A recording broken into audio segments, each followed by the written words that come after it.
G'day ladies and gentlemen, welcome to Draw with Jazza. I'm Jazza and it's time for another character design session. You guys know how this works. I have a whole bunch of polls that I've set up here. There are 5 different polls from the gender to the age to the vocation / identity, the design feature and the activity of a single character. I'm recording this video live on Twitch with my Twitch chat, and they are currently voting on all of these different polls, and I'm going to now reveal what our character to be designed is. I have no idea what it'll be, but any one of the random combinations of all of these polls put together is going to be an interesting character. So let's find out. The gender of the character we're going to be designing today is female. The age of this female is young adult. They're sort of like my age-ish. Their vocation / job / identity. A middle-aged female angel. Oh, that's nice. Oh wait, look, is that tied? No, angel wins by 2 votes. And then the design feature that stands out on this angel is that they are glowing. Wow, this is pretty cliche so far, but let's see if we have something interesting in their activity. Come on, they're dying. An angel that's glowing and dying. Middle-aged angel. I feel like there's something missing though. I feel like it's a little bit cliche. So let's mix it up. Let's add one more poll option. Let's call this wild card. Okay, I'm going to take some suggestions from Twitch chat. They're going to vote on it, and I'm going to snap into the future and reveal what the wild card option is. You ready? 1, 2, 3. There we go. So I've done something a little different. Rather than taking Twitch chat suggestions for an extra design feature or something to add or make it a little weirder, I thought I would just sort of throw a spanner in the works and take the voting results of switching up the already voted on voting results. For example, switching the result that we picked for the last activity voted on rather than the most voted on activity, and just things like that. There's the option, of course, for them to vote on not changing it and just creating what we've created. But I think that some of these wild cards options will switch things up in a way that will make it more unpredictable. Because the thing I think I find most enjoyable about these character design sessions, and I'm sure you guys are the same, is that when they're most unpredictable or uncliche is when you get the most interesting and fun results. So let's find out what they have voted for the wild card. And they have totally done a 180, and today we're going to be creating a character out of the last voted on options of each poll. Let's find out what this brand new character design we're doing is. A robot. Oh, off to a good start. Who is elderly. Their job is a doctor, and the design feature is they have warts. I'm not sure how that it's gonna work, but that's the fun of it, I guess. The activity is that they are drawing, and that's everything, because the last poll is a wild card. So there you go, that's our character design. While it would be cool to draw an angel who is dying, it's just like, oh man, I feel like I've seen that image 1,000 times. But you know what image I haven't seen? An elderly robot doctor who is drawing and has warts. Never seen it before, but we're about to see it today. Let's jump into it.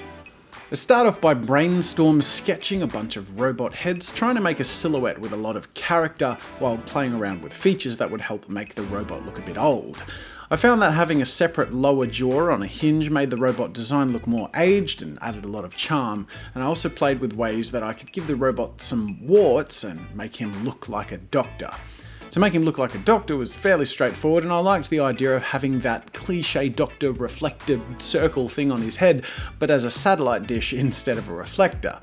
As for the warts, of course my first impression was that robots don't have warts, but I googled a definition of warts which came up with a small, hard, benign growth on the skin caused by a virus.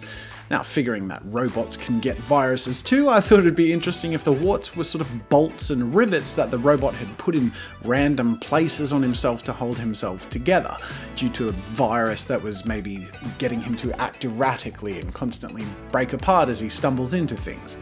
Next, I play around with some full body sketches, liking the aesthetic of a lab coat and stethoscope, even though they don't really make sense on a robot, which in turn sort of helped me justify them by further building a backstory of a very old robot who somehow never got shut down and over time has just become more insane.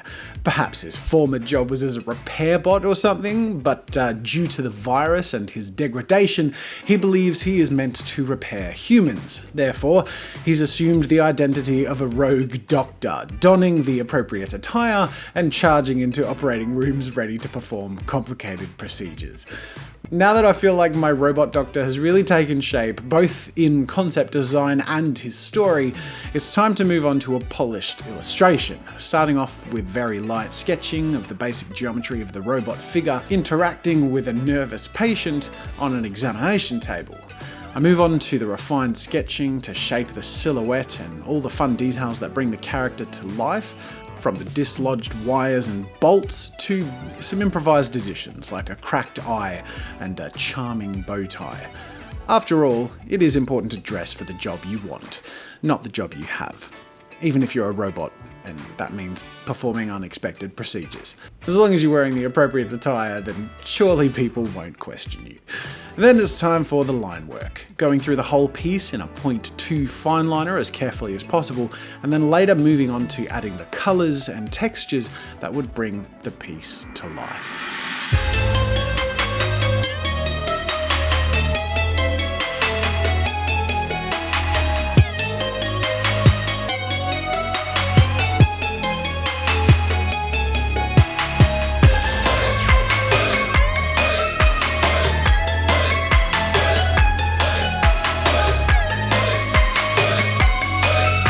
With the piece nearly finished, I come back to a 0.5 fine liner and add an outline around the core silhouettes of both characters, and I use a red marker on the body of our operation victim, sadistically adding the sporadic cutting lines and dots that the doctor is making in preparation for the surgery, whatever that may be. And whatever it is, it doesn't look like it's going to be a fast recovery.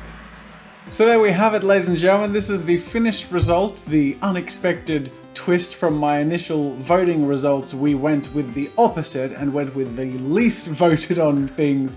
And it turns out the thing that nobody wanted to see was this, an elderly robot who is a doctor who has warts and is drawing. Now, obviously, warts was one of those things where, you know, it's a robot, robots don't have warts, but in going with that whole aged thing, we went with rust, and the warts are miscellaneous bolts that he's put on himself just to hold himself together. And yes, he is drawing, but instead of drawing anything artistic, he is drawing all over a patient as to what he's going to be doing to him. I have a feeling that whatever virus is going through this robot has made him feel like he is a doctor and he knows how to fix people, even though blatantly he has no idea what he's doing. But that being said, I feel like this image needs a caption, and I'm gonna leave that up to you guys. I'm curious to see what the top voted caption is for you guys in the comments, whether it be something the doctor says or the patient says, or maybe an exchange between the two. I feel like there's a story here that we're not quite getting, and I'm interested to seeing what your take on that is. I want to thank you so much for watching this video, and just a few things to keep in mind. First of all, if you want to join future streams, character design sessions, challenges, and all that sort of stuff, the link is in the card in the description to follow me on Twitch. And then beyond that, if you're interested in the creative process itself, I have a book called Draw with Jazza Creating Characters, where I go through the design process and designing your own unique characters. And on top of that, if you're interested in randomly generating your own random design prompts, there is my Arty Games app.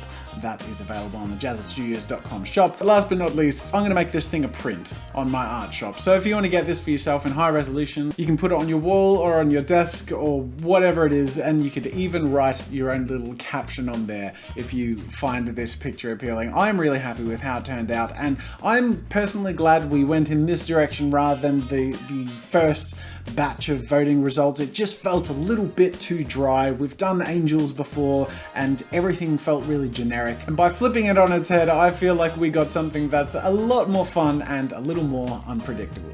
Thank you so much for watching, ladies and gentlemen. Links to all that stuff I mentioned are in the description, and of course, if you enjoyed this video, make sure to like it, subscribe if you're new to Draw with Jazza and you want to join for more fun with art.